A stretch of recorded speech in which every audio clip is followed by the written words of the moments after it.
আজকের ভিডিওতে phrasal verb বা গ্রুপ ভার্ব পেজ নাম্বার 195 এর একেবারে নিচের দিকে হেডিং সি এর 11 থেকে 30 পর্যন্ত কোশ্চেনের অ্যান্সার সলভ করে দেবো। ফিল ইন দ্য ব্ল্যাঙ্কস রয়েছে, এটা বোর্ডে করে দেখানো হবে।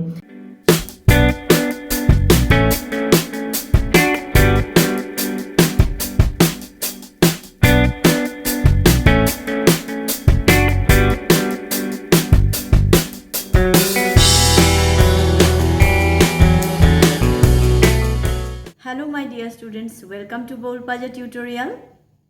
আজকের ভিডিওতে highlight of English grammar portraits by P.K. Mukherjee for class 9 and 10 এই বইটির ফ্রেজাল ভার্ব বা গ্রুপ ভার্ব পেজ নাম্বার 195 এর একেবারে নিচের দিকে হেডিং সি এর 11 থেকে 30 পর্যন্ত কোশ্চেনের অ্যান্সার সলভ করে দেবো। ফিল ইন দ্য ব্ল্যাঙ্কস রয়েছে, এটা বোর্ডে করে দেখানো হবে। P.K. Mukherjee হাইলাইট গ্রামার বইয়ের for class 9 and 10 phrasal verb আর গ্রুপ ভার্ব এই চ্যাপ্টারটা সলভ করাচ্ছিলাম। তো আজকে আমি বোর্ডে সলভ করে দেখাবো। Page number 195 heading C. Okay, fill in the blanks দিয়েছে, একদম সরাসরি ক্লাসটা অ্যাটেন্ড করছি। ফার্স্টে দেখো রয়েছে প্রথমটা 11, he made his asset to charity. এখানে অপশান কিন্তু দেওয়া রয়েছে অন, অফ, অন, ওভার, কিন্তু যখন তোমাদের অ্যাকচুয়ালি মানে এক্সামে করতে দেবে বা যখন সলভ করতে দেবে তখন কিন্তু এই ধরনের অপশানস দেওয়া থাকবে না। তাই তোমাকে কিন্তু ফ্রেজাল ভার্ব বা গ্রুপ ভার্বটা সরাসরি মুখস্থ করতে হবে, অপশানের ওপর ডিপেন্ড না করে। তো আমি ওই জন্য ফার্স্টে মানে 11-এরটা কেবল অপশানসটা দিয়েছি, বাকি রেস্ট অফ অলে কিন্তু কোনো অপশানস দেওয়া নেই। আচ্ছা, প্রথমটা দেখো, he made dash his asset to the charity, মানে সে তার সম্পত্তি দান করেছিল। তো মেক ওভার মানে হচ্ছে দান করে দেওয়া বা দিয়ে দেওয়া, এখানে পাস্ট টেন্সে রয়েছে। তো অ্যান্সারটা হবে he made over his asset to the charity, মানে সে তার সম্পত্তি দিয়ে দিয়েছিল দান হিসেবে। ওকে, এবারে নেক্সট চলে আসছি। নেক্সটটা রয়েছে দেখো, Netaji will go dash in history as a national hero, মানে নেতাজিকে মেনে নেওয়া হবে বা নেতাজিকে ধরে নেওয়া হবে বা নেতাজিকে সম্মান জানানো হবে একজন ন্যাশনাল হিরো হিসেবে ইতিহাসে। ওকে, এখানে অ্যান্সারটা হচ্ছে Netaji will go down in history as a national hero. Go down মানে বিবেচনা করা বা মেনে নেওয়া বা মানা। তো Netaji will go down in history as a national hero, নেতাজিকে মেনে নেওয়া হবে বা সম্মান জানানো হবে ইতিহাসে একজন ন্যাশনাল হিরো হিসেবে। Number 13, unskilled workers were let dash at the end of this month. Unskilled workers মানে হচ্ছে অদক্ষ কর্মীদের নিশ্চয়ই ছাঁটাই করা হবে, এটা বোঝাচ্ছে মাসের শেষে। ওকে, এখানে দেখো পাস্ট টেন্সে দেওয়া রয়েছে কিন্তু। ওকে, অ্যান্সারটা হচ্ছে let off at the end of this month. Actual phrasal ভার্বটা হচ্ছে লে অফ। লে অফ মানে ছাঁটাই করা। Unskilled workers were let off at the end of this month, অদক্ষ কর্মীদের ছাঁটাই করা হয়েছিল মাসের শেষে।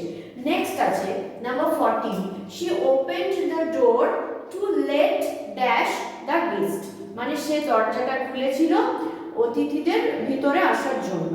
লেট ইন, অ্যান্সার হচ্ছে she opened the door to let in the guest, মানে সে দরজাটা খুলেছিল অতিথিদের ভেতরে আসতে দিতে। আচ্ছা, ভিতরে প্রবেশ করানো বা ভেতরে আসতে দেওয়া হচ্ছে phrasal verb let in. Next number 15, he has looked dash the script. Okay, answer হচ্ছে he has looked upon the script, মানে সে দেখেছিল স্ক্রিপ্টটা। লুকড আপন মানে হচ্ছে লক্ষ্য করা বা মানে নোটিস করা অথবা দেখা, মনোযোগ সহকারে দেখা, look upon. Next number 16, it is no use to keep dash the bad custom, মানে এটার কোনো ব্যবহারযোগ্য অর্থ নেই বা ব্যবহারিক অর্থ নেই বা কোনো এটার উপকারিতা নেই খারাপ নিয়মাবলী মেনে চলা বা খারাপ নিয়মাবলীকে মেনটেন করা, এর কোনো ব্যবহারিক উপকার নেই বা এর কোনো উপকার নেই। ওকে, অ্যান্সার হচ্ছে আ। It is no use to keep up the bad custom, keep up মানে মান্য করা বা মেনে চলা। ওকে, 11 থেকে 16 পর্যন্ত সমস্ত ফ্রেজাল ভার্বগুলো বলে দিলাম, বোর্ডে করানো আছে, বোঝানো আছে, একটু ভালো করে দেখে নাও।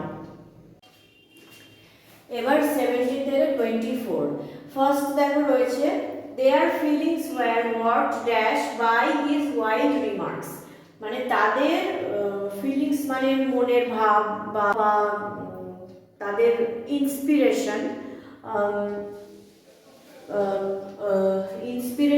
উত্তেজিত হয়েছিল বা জাগরিত হয়েছিল তার ওয়াইড রিমার্কস, মানে এখানে খারাপ মন্তব্য হতে পারে অথবা এরকম হতে পারে যে খুব কড়া মন্তব্য বা উত্তেজিত মন্তব্যের জন্য তাদের ফিলিংসটা, তাদের মনের ভাবটা মানে নাড়া দিয়েছিল বা তাদের মনের ভাবটা উত্তেজিত হয়েছিল। ওকে, অ্যান্সার হচ্ছে their feelings were worked up by his wide remark, তাদের মনের ভাব উত্তেজিত হয়েছিল তার রূঢ় মন্তব্যের জন্য বা তার রূঢ় মন্তব্যের দ্বারা। Next, the machine stopped as the fuel ran dash, মেশিনটা থেমে গিয়েছিল জ্বালানি শেষ হয়ে যাওয়ার জন্য। র্যান আউট, রান আউট মানে শেষ হয়ে যাওয়া, এখানে পাস্ট টেন্সে রয়েছে তাই র্যান আউট দেয়া রয়েছে। The machine stopped as the fuel ran out, মেশিনটি থেমে গিয়েছিল জ্বালানি শেষ হয়ে যাওয়ার কারণে। Number 19, the guest singer did not turn dash for the function. Okay, turn up মানে হচ্ছে উপস্থিত হওয়া, টার্ন আপ মানে উপস্থিত হওয়া বা এসে হাজির হওয়া। অ্যান্সার হচ্ছে the guest singer did not turn up for the function, অতিথি শিল্পী উপস্থিত হয়নি ফাংশনের জন্য বা এসে উপস্থিত হয়নি ফাংশনের জন্য। Number 20, the plane was to take off at 10, মানে প্লেনটা মানে উড়তো বা উড়ে যেত, টেক অফ করতো, উড়ে যাওয়া মানে হচ্ছে টেক অফ 10টার সময়। The plane was to take off at 10। চলে আসছি number 21, the matter was held dash for the next month, মানে বিষয়টা স্থগিত রাখা হয়েছিল বা বিষয়টা তুলে রাখা হয়েছিল পরের মাসের জন্য। হেল্ড ওভার, স্থগিত রাখা বা পরে আলোচিত করার জন্য, পরে আলোচনা করার জন্য, পরে বিবেচনা করার জন্য এটাকে সাইড করে রাখা বা সরিয়ে রাখা, সেটা ফ্রেজাল ভার্ব হচ্ছে হোল্ড ওভার, মানে স্থগিত রাখা, আটকে রাখা। অ্যান্সারটা হচ্ছে the matter was held over for the next month, এখানে পাস্ট টেন্সে আছে বলে হেল্ড ওভার হয়েছে, বিষয়টিকে মুলতুবি রাখা হয়েছিল বা স্থগিত রাখা হয়েছিল পরের মাসের জন্য। Number 22, she put dash the lamp, এবার দেখো পুট অন মানে হচ্ছে জ্বালানো আর পুট অফ মানে নেভানো, তো এখানে তোমরা পুট অনও দিতে পারো, পুট অফও দিতে পারো। যদি পুট অন হয় তাহলে হচ্ছে সে জ্বালিয়েছিল ল্যাম্পটিকে, আর যদি পুট অফ হয় মানে সে নিভিয়ে দিয়েছিল ল্যাম্পটিকে। দুটো অপশন দেয়া রইল, অ্যাজ ইউ উইশ, যেটা তোমরা মনে ভাবে সেটা ইউজ করতে পারো। আবার চলে আসছে number 23, he got dash the difficulties, সে এখানে got out, he got out the difficulties মানে সে বাধা থেকে বাধা পেরিয়েছিল। গেট আউট মানে পেরিয়ে যাওয়া বা অতিক্রম করা, এখানে পাস্ট টেন্সে আছে he got out the difficulties মানে সে বাধা বিপত্তি পেরিয়ে গিয়েছিল বা অতিক্রম করেছিল। Number 24, they deal dash diamond, deal মানে হচ্ছে এখানে ব্যবসা করা বোঝায় বা তারা কাজ করে, তাদের কাজটা হচ্ছে ডায়মন্ড নিয়ে। তাহলে অ্যান্সারটা হচ্ছে they deal with diamond. They deal with diamond মানে তারা হিরে নিয়ে কাজ করে বা তারা হিরে নিয়ে ট্রানজাকশন করে, মানে তারা হিরে নিয়ে ব্যবসা করে, এটাও হতে পারে, বা তারা হিরে নিয়ে কাজকর্ম করে। 25 থেকে 30 পর্যন্ত সলভ করব। He set dash for Simla, set out, answer হচ্ছে সেট আউট, সে যাত্রা করেছিল সিমলার উদ্দেশ্যে। সেট আউট মানে যাত্রা করা। Next, he brought dash a book, he brought out a book মানে সে প্রকাশ করেছিল একটা বই।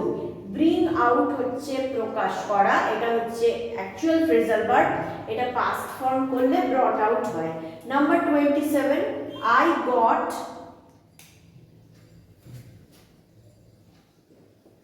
ইনটু দ্য ট্রেন, আমি ট্রেনে উঠে পড়েছিলাম।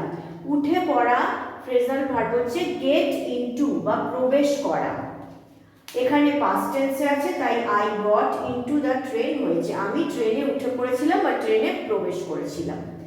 Number 28, how did you come by it, come by মানে পাওয়া, how did you come by ইট কেমন করে তুমি এটা পেয়েছিলে। Number 29, please call in a doctor, দয়া করে একটা ডাক্তারকে ডাকো। কল ইন মানে হচ্ছে এখানে ডাকা বা তলব করা। Number 30, work out the some, work out মানে হচ্ছে সলভ করা, সমাধান করা, অঙ্কটি সমাধান করো। ওয়ার্ক আউট মানে সমাধান করা বা সলভ করা, ওয়ার্ক আউট দ্য সাম মানে অঙ্কটি সমাধান করো। ওকে, তাহলে পেজ নাম্বার 95 ফ্রেজাল ভার্ব বা গ্রুপ ভার্বের 11 থেকে 30 পর্যন্ত সমস্ত ফ্রেজাল ভার্ব চ্যাপ্টারের ফিল ইন দ্য ব্ল্যাঙ্কস গুলো বোর্ডে আমি সলভ করিয়ে দিলাম। প্রত্যেকটা সেন্টেন্সের মিনিং আর ফ্রেজাল ভার্বেরও মিনিং বললাম, বোর্ডে যেহেতু করালাম আশা করি তোমাদের কোনো সমস্যা হয়নি। তাও যদি কারোর কোনো জায়গায় প্রবলেম হয় তাহলে অবশ্যই আমায় কমেন্ট সেকশনে জানাবে। আমার ফেসবুক পেজের ইনবক্সে সরাসরি মেসেজ করে আমার সঙ্গে যোগাযোগ করতে পারো, ইনস্টাগ্রামে ইনবক্সেও মেসেজ করতে পারো। তার আগে অবশ্যই চ্যানেলটা একটু সাবস্ক্রাইব করে দিও। I wish you everybody a studious and prosperous educational life. May God bless you. Bye.